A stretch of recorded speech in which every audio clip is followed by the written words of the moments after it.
That was fun. I call to order this October 23rd, 2024 meeting of the North Valley City School Board. We Please rise and join us in the Pledge of Allegiance.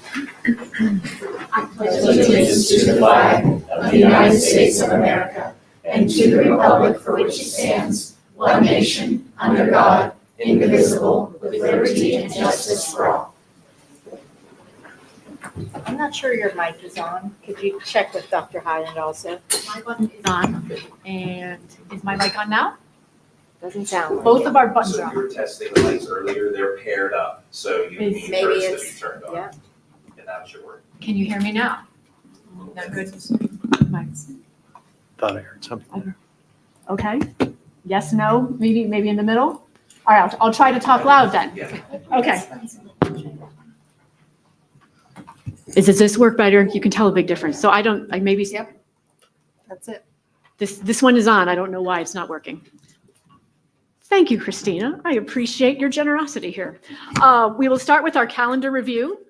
And we had an executive session this evening at 6:15 to discuss a personnel matter. This evening, we have our enrollment and facilities annual report. On November 13th, we have our work session next month with our preliminary budget presentation and a capital funding plan presentation. And we also have a voting meeting, a regular meeting on November 20th of 2024 next month. We will start this evening with our enrollment and facilities report presentation. Dr. Highland. Thank you, Mrs. Warner. Without further ado, I'm going to turn it over to Mr. Tribola, and he will kick off tonight's presentation. Thank you.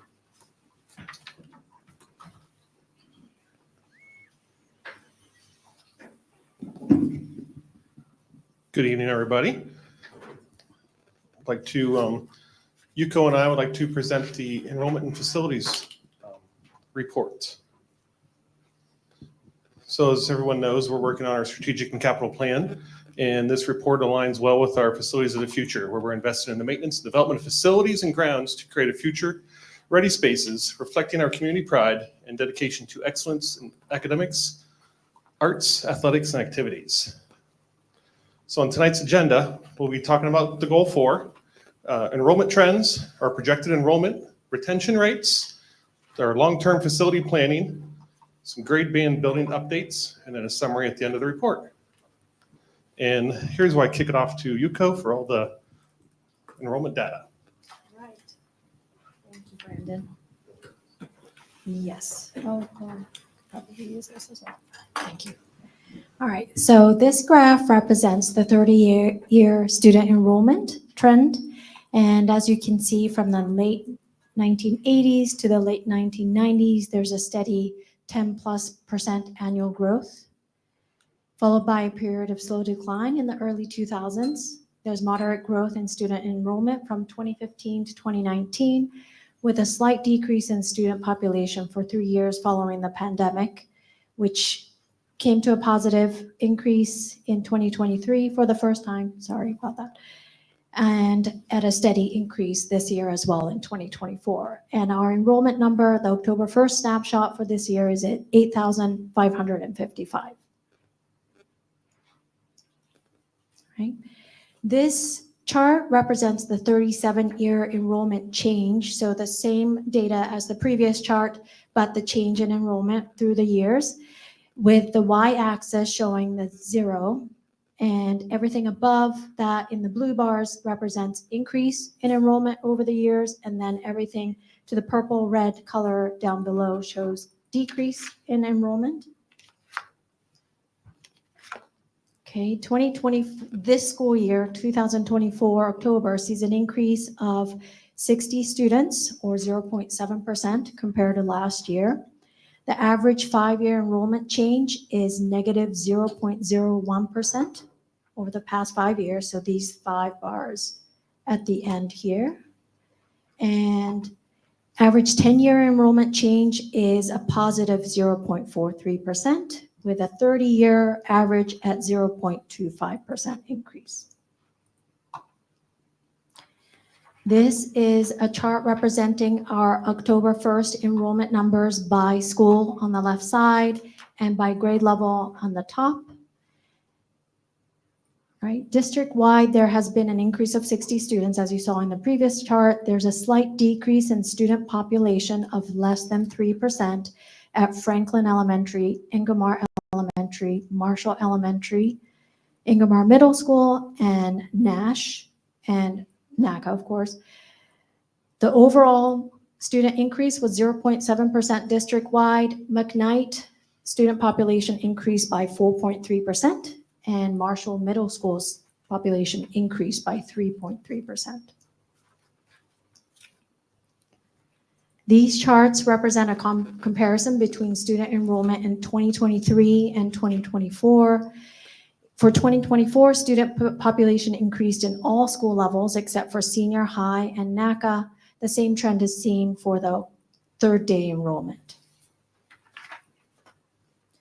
This chart shows a 10-year student enrollment by school level. And as you can see in the graphic, the student population for each school level remains proportionate over the school years. This chart is also indicative of student population being largely affected by the cohort size at each grade level. This chart reflects the population of students enrolled in institutions outside of our 12 brick and mortar buildings and NACA. The subgroup shown in the darker blue at 161 is the homeschool student. The lighter blue at 100 is the cyber charter student enrollment. And the 552 in yellow portrays the number of non-public or private and parochial students that are being transported by the district, as well as special education students that are our students, but are being placed at private schools outside of the district. Okay. Homeschool enrollment increased by 21 students, which is approximately 15%. And as you can see in the graph itself, that number has not quite come down to the levels prior to the pandemic. So we still have quite a few homeschool students.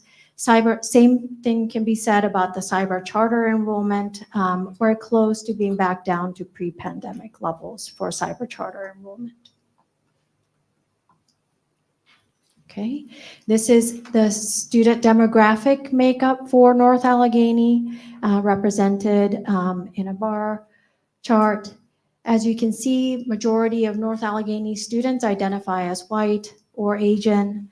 The proportion of students identifying as multiracial, Black, Hispanic, American, Indian, Alaska Native, or Native Hawaiian Pacific Islander has grown very slightly over the past several years, but accounts for approximately 10% of the student population.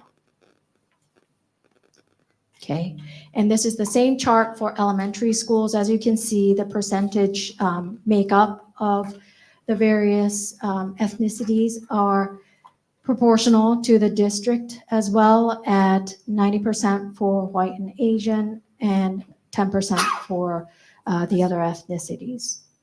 And same can be said about the middle school level and at the high school level as well, where ethnicities other than white and Asian make up 9% compared to the 10% at the district level.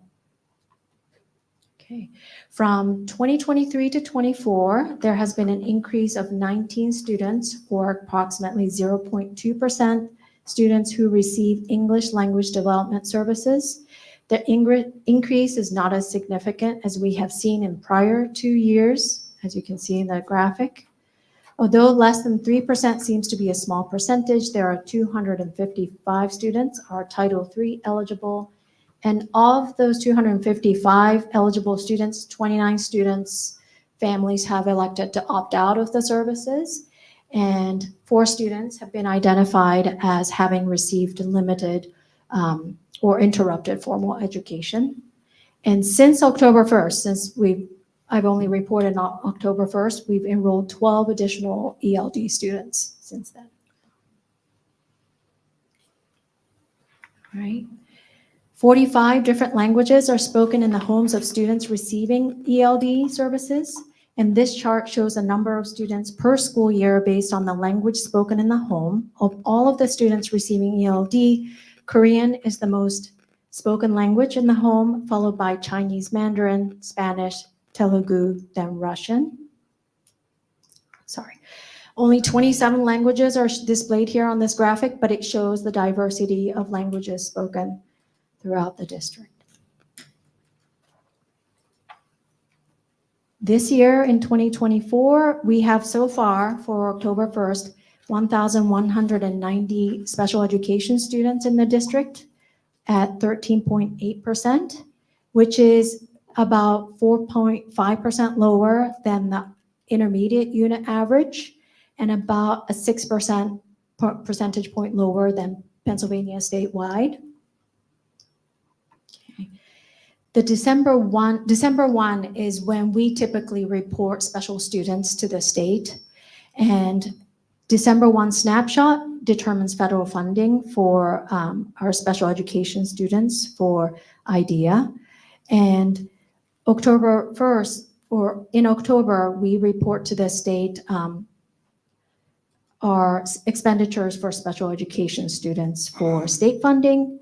And so between now, October 1st and December 1st, we'll likely see an increase of special education students as a lot of students are being evaluated for special education, and those students may be determined to need additional services.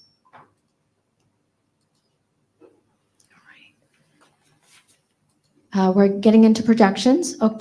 Factors considered in projections are the October 1st enrollment, as well as average retention rates, Pennsylvania Department of Health birth data, the demographic study that was completed by Stuman Demographics that was updated in May of 2022 and approved new housing. This graph displays projected enrollment by the student demographic study and by PDE. Projections by PDE are based on actual enrollment, recent birth trends, and actual retention rates. Factors such as a significant increase or decrease in the number of new home buildings are not considered in this trend. External factors that can affect the accuracy include change in new home building and shift in migration patterns. The 2024 actual enrollment was 8,555 for October 1. The 2024 projected by the student demographic study was 8,564. So district-wide, we're just under 9 students compared to the projections, but we are higher than the projections at the middle school and high school levels. The PDE numbers reported here are on the conservative side, as those numbers are published as a range, as the projections are estimated on an annual basis. Okay. This graphic displays projected enrollments over 10 years.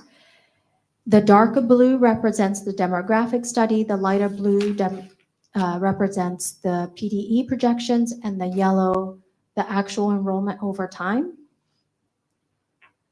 Okay. Whereas the student demographic study is one number per grade level or school level, the PDE projections are refined over time as more data becomes available.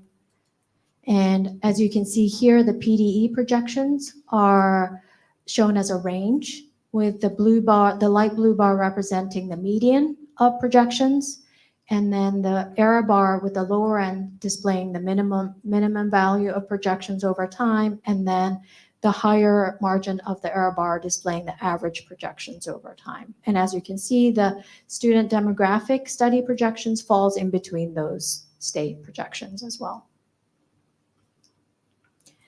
Live birth data for the municipalities that North Allegheny serves is at 438 for 2023.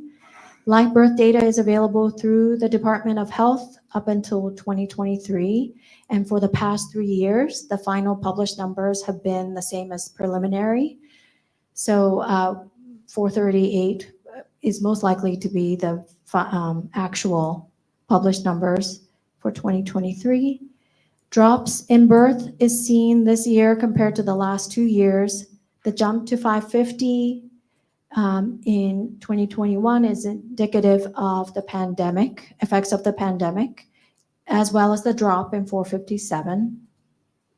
Allegheny County's change in live birth is negative 0.9% from 2000 to 2022, and negative 0.1% from 2022 to 2024.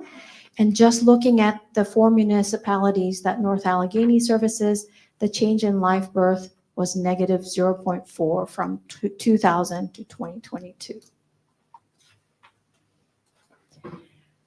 Retention rates are calculated as the difference between the number of students in a grade and the number of students in the prior grade the previous year, and which means it includes both current students moving up to the next grade level, so promotions, as well as students that move into the district or new students that we register.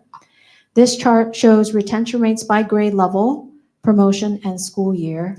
Green highlights school years and grade levels where retention rates were higher than the prior school year. Red indicates lower retention rate, meaning less students in the same graduation cohort were promoted to the next grade level, or there were more transfers and withdrawals compared to new students enrolling. I apologize.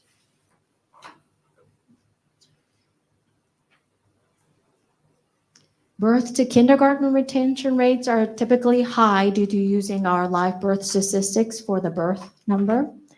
And kindergarten to first retention rates are always higher, as many of our families choose to send their children to a private kindergarten program for the full day program. And so we typically register anywhere from 70 to 100 additional first graders as their first time at North Allegheny. Okay, and for 2024, student retention rates are all positive, except for 8th to 9th grade and 10th to 11th grade, which coincides with building changes at the high school level. And overall, district-wide, 10th to 11th grade has the lowest retention rates overall.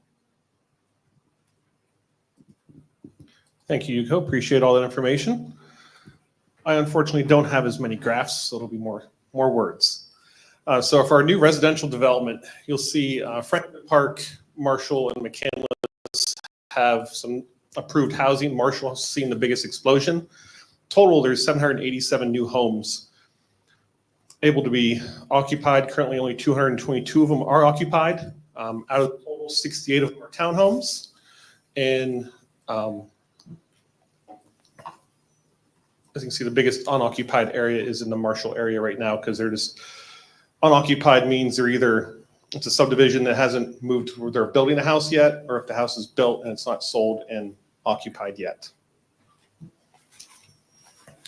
So long-term facility planning, we know that there are 5 buildings that are in need of renovations as identified from the various facility assessments. And we're planning to, administration give a presentation to the board in January 25 on our plans for the facility planning. And this planning aligns with our strategic and comprehensive plan. And then the admin continues to monitor the enrollment numbers and watching for potential capacity issues in future years, especially with seeing the housing development increases. So our long-term facility planning, as I mentioned in the beginning, is working on goal 4, facilities of the future. I'm not going to read completely through all of this, but it's we're trying to design modern learning spaces for the next 20 years. Comprehensive planning, constantly reviewing that, capacity assessment, enhanced preventive maintenance, improved facility cleanliness, and staff training, not just for the teachers and paraprofessionals, but we're looking at it for the facilities department as well. So moving to the elementary buildings, Peebles, Hozak, and Ingomar Elementary Schools, we know they're the ones that it's been 24 years since they've received a renovation, so they're the ones currently in the highest need for attention. We're continuing with smaller capital projects in those 3 schools based on the latest facility assessment from 23. And then there's broader renovations and upgrades that we'll be presenting to you in January 25. For middle school updates, these buildings are in still good standing, with 2 of them nearing their renovation within the next decade. So these buildings and systems, we're continuing to monitor them, make sure things won't fail and interrupt the education school day. And then we're also continuing to monitor the enrollment numbers of the buildings, making sure we don't run into capacity issues in the future years. So moving to the high schools, NAI NASH updates. Back in August, we did the traffic study that identified that we can't do a single campus. It's not feasible for us to do that. So we're continuing the review and assessment on what next steps look like for these 2 buildings of renovations And this will be presented as well in our 25 report to you. And then we're doing ongoing review and assessment to ensure that maintenance and replacements of some of the mechanical equipment as noted in the feasibility study, so there's no interruptions between now and renovations. So with talking about capacity and stuff, there's a couple opportunities here that if we did need to do something with adding on to buildings, the Nike military sites next to Hozak Elementary School, that is an opportunity for us. And then there's a 20-acre piece of property on Spang Road in Marshall Township that will also give us flexibility down the road. So our maintenance update, there's a number of renovation and small projects that were completed in 24, and we'll be updating you the summary of that actually next month in the capital funding plan report. That's where I'll have a lot more pictures and along with the words. So in summary, enrollment levels are meeting the projections from the PDE and demographic study. Trends showing changing demographics, special education, and English learner enrollment are expected to continue. And you see in the in-depth report, that's where it's causing some constraints in the school buildings by the space that all those programs are taking up. Then there's updated facilities assessments for Hozak, Ingomar, and Peebles Elementary Schools from 2023. They will be guiding our renovation planning. Updated renovation plan will be discussed next month, as we've said, and it'll be prudent for us to also conduct an updated demographic study prior to these design phases to ensure that we're building to our future needs. And the condition of both the high schools have been assessed, and the feasibility study has explored the options to address these needs. And that is all we have. Do we have any questions? Thank you both for the report. Does anyone on the board have any questions? Mr. McClure? Oh, figured I'd let some other hands go up first, anyone but else? I saw no other hands. I saw your hand on your mic, so the Just floor is getting yours. Just getting ready. There seems to be a correlation between the reduction in number of students going to private schools, parochial schools particularly, and our increase in the last couple of years. Is there any insight into that? Is there any thoughts that that we've looked into or not? If not, that's fine too.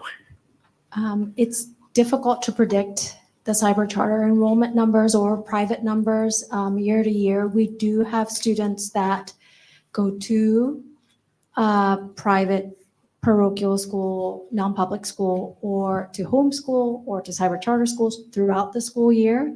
But we typically have higher enrollment at our brick and mortar building at the beginning of the school year.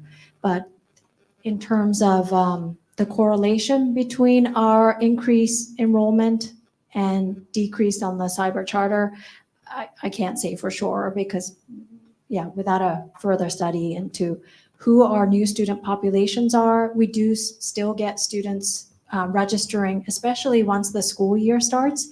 We tend to register students that are moving into the district or never enrolled in another school in Pennsylvania. So it's difficult for us to know for sure the correlation between the two. Yeah, and to be clear, I'm talking about brick and mortar parochial schools, North Catholic, Central Catholic, Eden, those.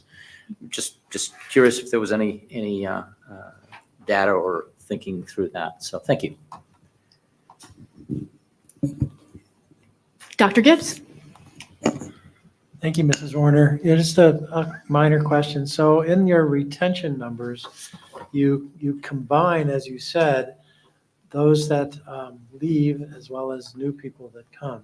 But it might be interesting to actually separate them and know how many people actually leave the district over time and how many new people come in separately to get a sense of how people are moving around.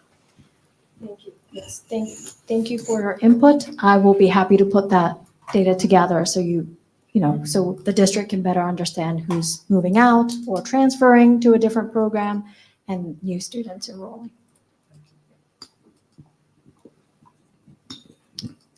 Mr. McClure? I have one more. I've often said in these meetings that as geeky as it is, this is my favorite report of the year.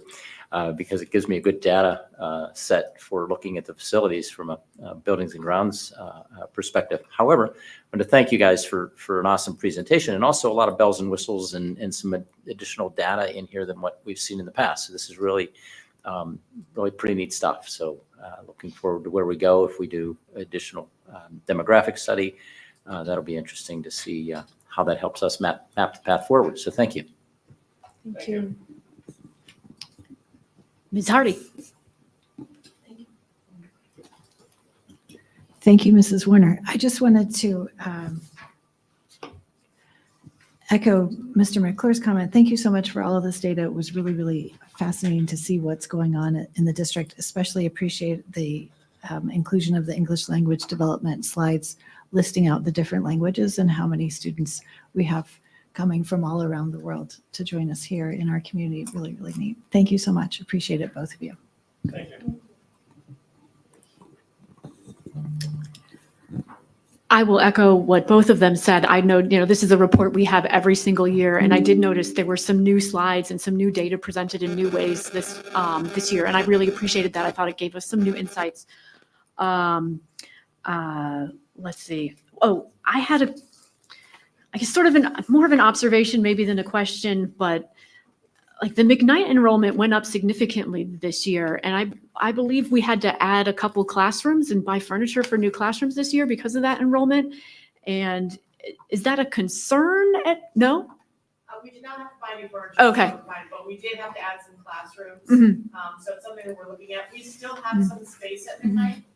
So we still have the ability to expand if we need to. Okay. So it's not an urgent concern right now, but they have a higher enrollment than all three of our middle schools at the moment. And I think that might be a tough situation. Yeah. The last 2 years, they definitely increased. Okay. And I always find that chart where we see the long term, and I think because we have a 20-year spread, sometimes it's hard to see some of these smaller jumps that we've had. And pre-pandemic, from I think 2015 to 2019, we increased by like 400 students over that time frame. And that's the size of a small elementary school. And I realize it's spread out over 13 grades, but whenever this report comes out, I always think, oh, that was a really big jump in a short period of time. And now we're back at that level essentially after the pandemic. I'm really curious to see where we go from here, if it does keep going up or not. And I also really appreciate the information here on the English language learners and the special education students and how those numbers also keep coming up. And we just had our presentation last month on the emotional support program, but we were talking about how we have so many of our special education students. We have increased the number that are in our buildings, which is great because then it's more inclusive to have them in our own buildings. We can provide the services then ourselves, and which is less expensive than paying a private school to do it. But we do need to be cognizant of that takes up space in our buildings, and some of our buildings are, having enrollment increases overall, and the enrollment in these special programs that also need dedicated space. So it's a lot for us to think about as board members, and I really appreciate you guys bringing that all to our attention this evening. And seeing no other comments, I think we can move on to the rest of our agenda, Thank you. which I believe speakers on voting items. So if there's anyone in the audience who would like to speak on a voting item, you have the opportunity to do so now. We also have some pre-registered speakers for the end of the meeting who are speaking on things that are not voting items. But right now, is there anyone who would like to speak on a voting item? Okay, seeing none, we will move on to our approval of the minutes. Ms. Hardy.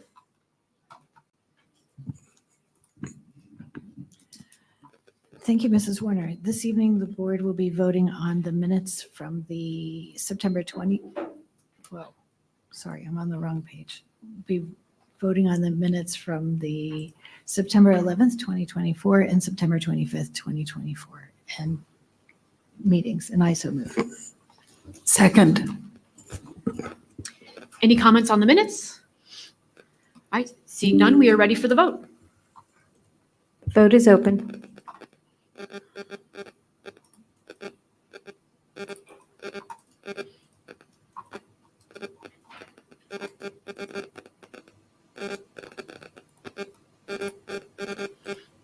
The vote is closed and passes unanimously. Excellent. Now we move on to our student activities report. Mr. Corona and Ms. Faber.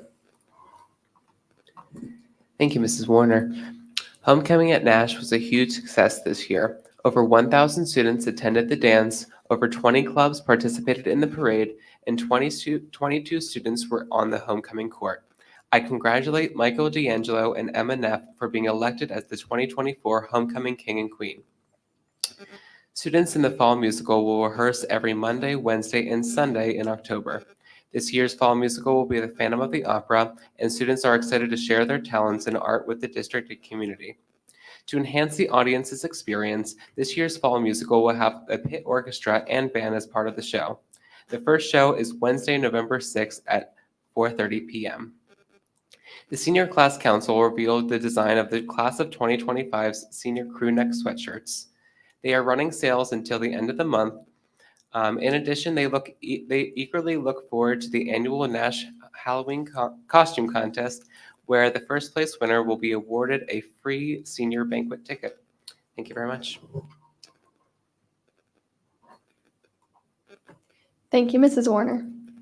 After months of planning, on Saturday, October 19th, NAI held the Midsummer's Night Dream Homecoming Dance with 1,042 students in attendance. Decorating and cleanup preparations gave over 60 students the opportunity to become involved. A small adjustment from last report, NAI's fall play is Murder Can Be Habit Forming. The performances for Murder Can Be Habit Forming are October 23rd for senior citizens, October 24th at 7 p.m., and October 26th at 2 p.m. and 7 p.m. The tickets are $8 at the door. Practices have been going great. The cast and crew are doing a great job pulling things together. We have over 30 students participating on stage and behind the scenes. Heart for Hers Pumpkin Drive, which was from October 14th to October 18th, was a success, with students and staff donating over 100 pumpkins that will be used for the Hearth's annual Fall Festival Pumpkin Patch for their families in need. The Multicultural Student Union their weekly meetings have been well attended, and the meeting on October 21st, their plans were finalized for the Dia de los Muertos homeroom contest. For the First Aid and CPR Club, they had an event called Stop the Bleed on October 18th. It went very well. Around 20 people got certified. They are looking forward to CPR certifications in January and February, as well as Stop the Bleed certifications further in October and November. Thank you. Thank you. We will have a consent agenda this evening because we had the opportunity to discuss almost all of these voting items last 2 weeks ago. And would someone like to move the consent agenda? So moved. Second. Thank you. Like I said, the majority of these items, I just wanted to highlight, there are some that are new this week. They are the band trip, a termination of a non-professional employee, a soundboard at the Nash Auditorium in agreement with Western Psych, a Walker Supply advertising agreement, and there were also some very minor changes to the appointments item that was already on the agenda. Would anyone who had these items in their folder, does anyone have anything to comment on the item that was added from their folder? No. And does anyone have any comments in general or questions about the consent agenda? The only thing I would like to add is the Nash soundboard, a large portion of that is being paid for by a grant from the Woffington family that we approved last year. And I would just like to thank them again for that wonderful opportunity for more of our students to be able to be mic'd and have the greater participation level in our school musicals and plays. That we really appreciate that donation they made. And seeing no other comments, then we are ready for the vote. The vote is open.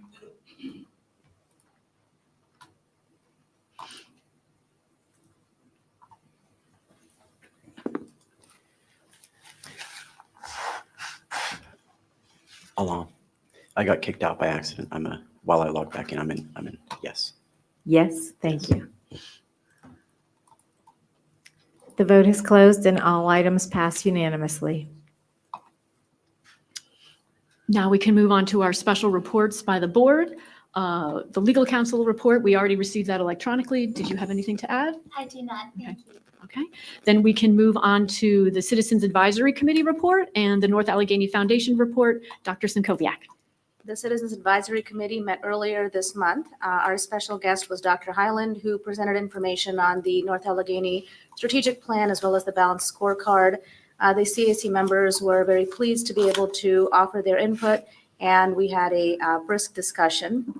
The North Allegheny Foundation will be hosting the Trick or Trot this Saturday. It is a great opportunity to support the North Allegheny Foundation and the North Allegheny community. If anyone is interested in attending, it is this Saturday morning, 8:30 at the Marshall campus. Thank you, Dr. Sinkoviak. Mrs. Blackburn, the A.W. Beatty Career Center report and the legislative report. Thank you, Mrs. Warner.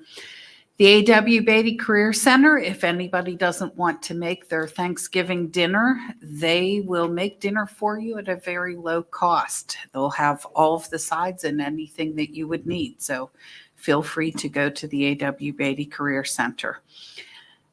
For the 2024-25 Afternoon Skills USA, the officers will be from North Allegheny. The president is going to be Quentin Gravia. Vice President Julia Sabulia, it's a friend of mine from high school. Sabulia, John Sabulia. I'm not saying it well. Treasurer Zach Yurkovic, Parliamentarian Mitchell Roth, and the reporter is Isabella Harrison. And the Skills USA Fall Leadership Conference Activity Director will again be Quentin Grelia. So North Allegheny has a lot of officers. We're very proud of that. I also want to mention we had our Hall of Fame banquet, and we inducted some really, truly deserving individuals this year.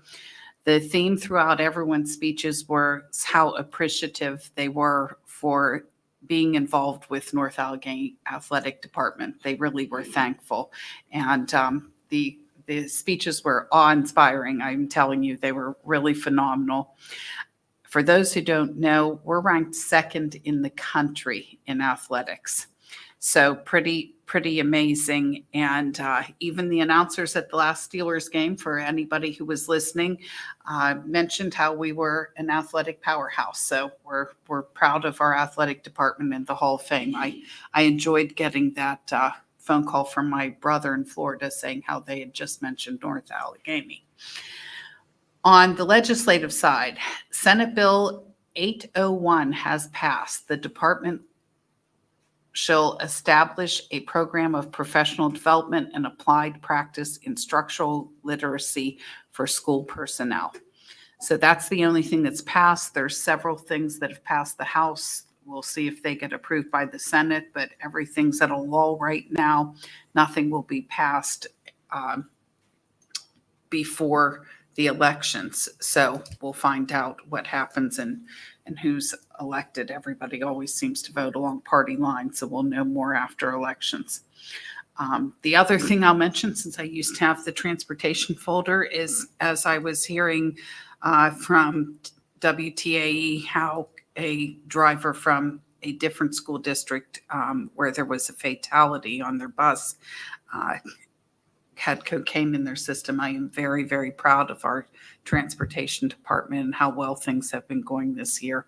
So I just wanted to thank them. And I think it's important we do keep this in-house where we get to keep track of everything. So I'm very thankful for that.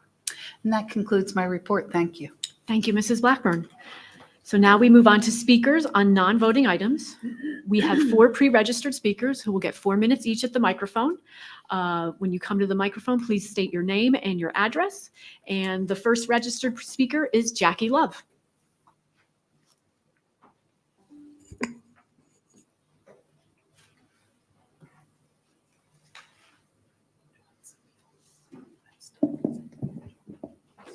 Good evening. My name is Jackie Love, residing at 1849 Pioneer Drive. I have 4 children attending North Allegheny. I would like to start today's discussion with a review of statements made at the last board meeting, such as, back in my day, I used to walk a half a mile to school both ways. I survived it. Have any cars driven on your sidewalks lately? Sometimes we tend to be overprotective. We see this concern as your inconvenience. These statements imply many things, one being that we as a district are not aware of the changing landscapes today in the year 2024. I hope this is not true. However, these same people here have also voted to hire an entire police force due to the same evolutional and societal changes. Although I'm not opposed to the police force, in fact, appreciate the proactive decision making. I am, however, confused in how the same district cannot make these same proactive decisions pertaining to a significant safety issue with the removal of all the Pioneer bus stops. The same rationale for adding the police force for the entire district should be applied to this situation as well. Some important statistics from the Department of Transportation. The number of households with 2 or more cars has increased substantially from 22% in 1960 to 59% in 2020. Of the 42,514 traffic fatalities in 2022 in the United States, 1,129 were children ages 14 and younger. 110 children are hit by cars in parking lots and driveways in the US every week. Some additional facts to share. Along another elementary bus route, there are 5 bus stops within 0.5 miles. Within a quarter miles of that are 3 bus stops for approximately 8 students. Compare that to the distance of Pioneer Drive. Just our street is approximately 0.58 miles long with 0 bus stops for approximately 16 students. Since the last meeting, it's unfortunate there have been at least 2 close call incidences at our bus stop due to the extravehicular traffic of parents dropping off and picking their students up at the bus stop. A parent is here tonight to speak of the near miss circumstance. But yet again, we are told in return, our safety concern is seen as an inconvenience request. Honestly, we feel like our children are just being used in a game of roulette at this point. I will let you all sit with that. For those of you here with children, I would like you to recall a time that stands out where you felt helpless, maybe even panic-stricken for your child, no matter the circumstance to you what it was. I am sure helplessness and panic-stricken may have been 2 of the worst feelings you've had as a parent many times over. Imagine having that same helplessness and fear-stricken feeling, seeing children almost being hit by a car right in front of you. I hope no one here ever has to experience that like I did. I stand here alongside my Pioneer Drive families to advocate for our children, your students, a request to reevaluate the decision to remove all the Pioneer bus stops for our densely populated neighborhood. Cited in the National School Board Association, there are effective characteristics of effective school boards. That includes a collaboration relationship with the staff and community to embrace even the negative feedback provided to drive continuous improvement. The parents on Pioneer Drive all support the consolidation process for the betterment of transportation and safety of our students. However, as mentioned last meeting, missteps can be made even when trying to do the right thing. Solving one problem can create others. This request costs the district absolutely nothing. There are no new routes requested, no additional buses needed, no additional bus drivers to pay. There isn't even a negative impact on the arrival time for our bus at Franklin, nor any negative impact on your aggregated efficiencies. It will, in fact, minimize unnecessary risks for the safety of your elementary students that I would say is priceless. Tonight, I leave you with this. It is incumbent on the administration to right those missteps when unrefutable facts, not subjective opinions, have been presented to you, the administration. I would like to restate again, this request is not out of inconvenience, but for the safety of our most vulnerable population in the North Allegheny School District, our elementary students. Thank you.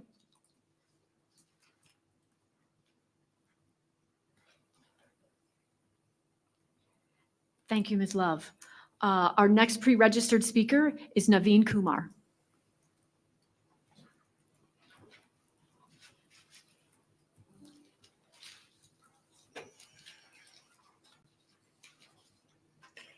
Hello everyone. My name is Naveen Kumar and I live in 1840 Pioneer Drive. And I am a proud parent of a 3rd grade student who goes to the same school district as the previous speaker. And I'm here to talk about the same issue which we have raised so many times, this issue to the transportation department, to the board, and even one of the parents spoke in the last board meeting. And we were never given a solution which is safe for our kids. This concerns us. And I understand we consolidated all the bus stops for our elementary school kids specifically on our street, it's all the bus stops were removed from last year. So we have like 219 homes in our community where there are 35 elementary students which goes. Last year, there were 2 buses coming into our community. Now it's only 1 bus. On our street, all the 4 bus stops were removed from our street.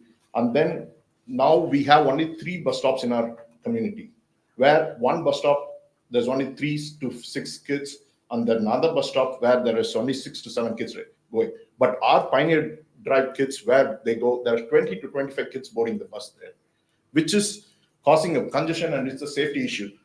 And we are like, as parents, we are concerned about it. And there's so many parents now drive to drop the kids there. There's always like 6 to 7 cars there. And in the winter, it's going to get even worse because it is. And then I feel scared to drop my kid in the car because I don't want to go there and one day will not be like the same. A kid running into the street, I don't want to do that.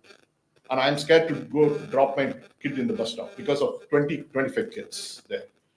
See, we understand the transportation department consolidated the bus stops to reduce the amount of time the kids spend in the bus. But it doesn't work in all the cases. Especially in our case, now my kid has to walk 8 minutes to the bus stop, but whereas she's spending only 3 minutes in the bus, the total time she's taking to travel to the school is increased, which defeats the whole purpose if you're trying to spend less time in the bus. So I don't understand why the transportation department or the board doesn't understand our concerns on this.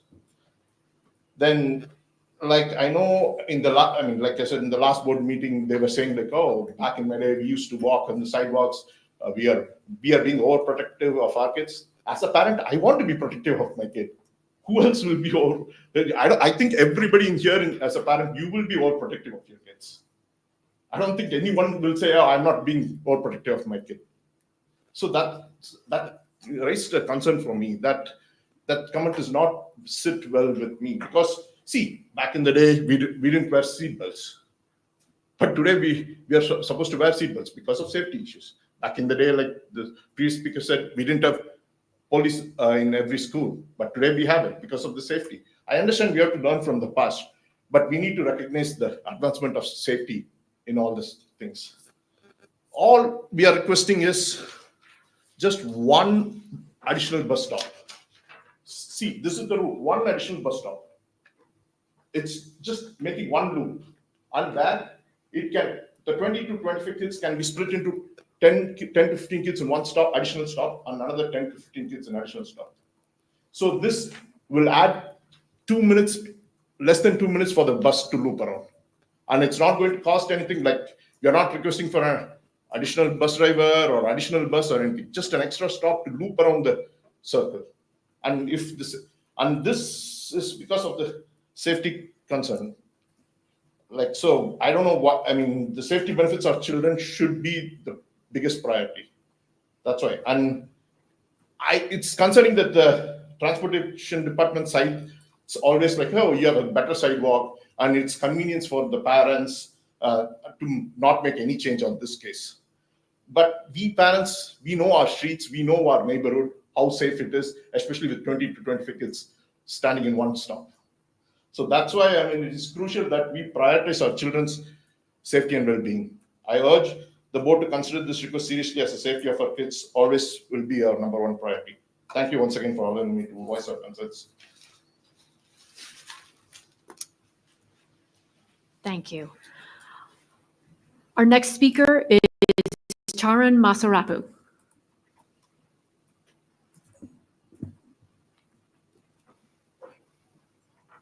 Hi, good evening, everyone. My name is Charan Masarapu. I reside in 1897 Pioneer Drive. I'm here with the same concern as the previous 2 speakers. So I'm here to report a close call incident that my wife encountered this month. So this is a concern about the reduced bus stops in our community. Previously, my wife used to step out of the house and watch my kids get onto the bus a block away. But now she has to take her car and drive my kids over 0.3 miles to the bus stop. So on October 1st, when she picked up the kids and she was driving back, the Holmes Drive street slopes down a little bit while going back to our house, and she was driving down. And the kids, as soon as they get down the bus, it's like over 20, 25 kids. They just get down and wildly run on the street, crossing these junctions.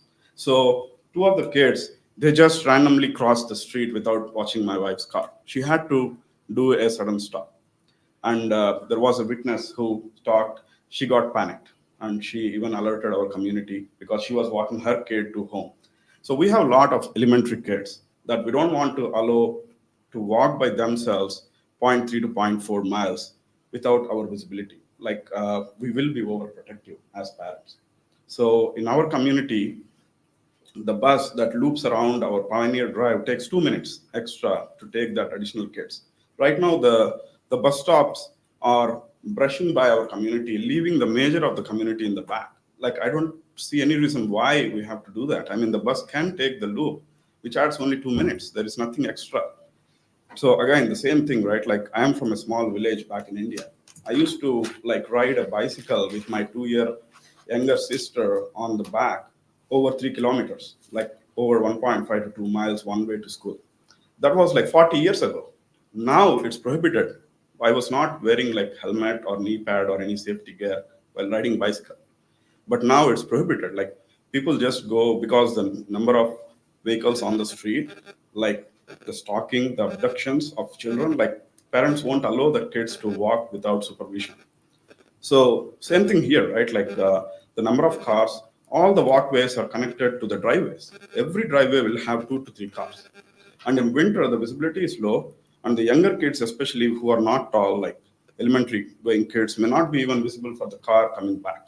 So it is a safety issue for kids walking such long distances in our community. So again, raise my concern here about the reduced school bus stops in our community. And I'm hoping all the respected board members here who came from my level, have kids and everything. So you can understand this concern and revisit this issue for us and try to look at and add that additional bus stop that we are requesting. Previously, it was 7 bus stops. We just used to watch our kids board the bus. But now it's not the case. We are requesting 1 additional bus stop on the Pioneer Drive that will split the kids into half. And in winter, it's going to be really messy in that area. A lot more cars will be there, and visibility will be low. And when it snows, we generally don't plow our sideways immediately. The sidewalks where the kids have to walk unsupervised will have snow. So it's very, very risky for the kids to walk such long distances unsupervised, because not all parents can spare to go with their kids, right? Working parents. My wife is a homemaker, so she will go, but it's not the case for everybody. There will be a lot of unsupervised kids. So I really request everybody here to reconsider this matter and look into this issue. That's all I have. Thank you so much. Thank you. Our final pre-registered speaker this evening is Guzel Kadyrova.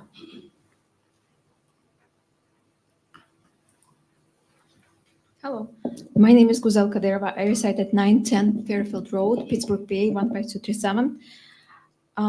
Good evening, esteemed members of the school board, teachers, and fellow parents. My name is Guzel Kadyrova, and I'm parent of a child enrolled in autistic support classroom at Marshall Elementary School. I stand before you today, not just as a concerned parent, but as a voice for my child who has limits in communication and many others who are facing challenges that warrant our attention and immediate action. On October 11th, my child was excluded from participating in school activities, and unfortunately, this exclusion has persisted. This decision has not only affected my child academically, but has deeply impacted him socially and developmentally. As a parent, it breaks my heart to see my child struggle with feelings of him socially and developmentally. As a parent, it breaks my heart to see my child struggle with feelings of isolation and exclusion from his peers. Inclusion is not merely as a concept we discuss, it is a fundamental right for every child. including the special needs child. Collaborative learning, often essential in school settings, improves problem solving. Without it, the child might lag in cognitive development. Children thrive in environments where they feel accepted, valued, and heard. Isolation can lead to long-lasting effects, including anxiety, depression, and diminished self-esteem. The social progress we hope to achieve cannot be realized in our children when they're segregated or treated as outcasts. My son is 8 years old. Social interaction at this age are essential for building a strong emotional, social, and cognitive foundation, which contributes to the child's long-term well-being and adaptability. I'm here to appeal to you, the decision makers of our educational community, to address this issue and to consider and develop plan for all kids like my son. I ask each of you to look into your hearts and consider how would you feel if your child were on the outside looking in, struggling with isolation while trying to figure out how to fit in. My child deserves the same opportunities as every other student at Marshall Elementary. And I hope together we can create an environment where every child feels welcomed, accepted, and included. Thank you for your time and your commitment to ensuring all children at Marshall Elementary School will have opportunity to thrive. I sincerely hope to see immediate actions taken so that no child feels the pain of exclusion any longer. Thank you. That was our final pre-registered speaker. If there was anyone else in the audience who would like to speak for up to 2 minutes on any item, on any non-agenda item, now is your opportunity.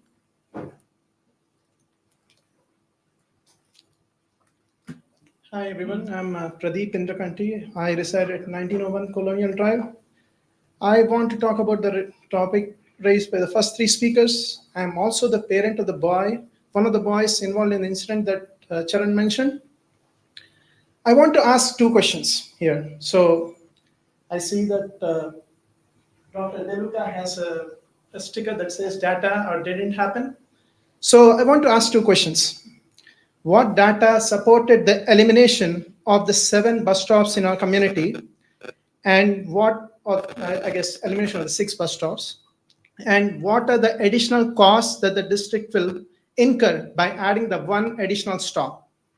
And the second question is, how were the parents across the school district involved in this change, which it is like, this should be a scalpel and eliminating the inefficiencies in the system. And I think what happened, in my opinion, has been we have taken a sledgehammer to the whole thing, and there's a kind of a radical big change to the system that has negatively impacted me personally and will impact others in our community if action is not taken. Again, I urge the school board members to consider adding that additional stop, and thank you. Are there any other speakers who would like to speak for 2 minutes? Seeing none, we will move on to our closing items. Do any board members have any announcements or reminders this evening? Okay, seeing none, we are adjourned.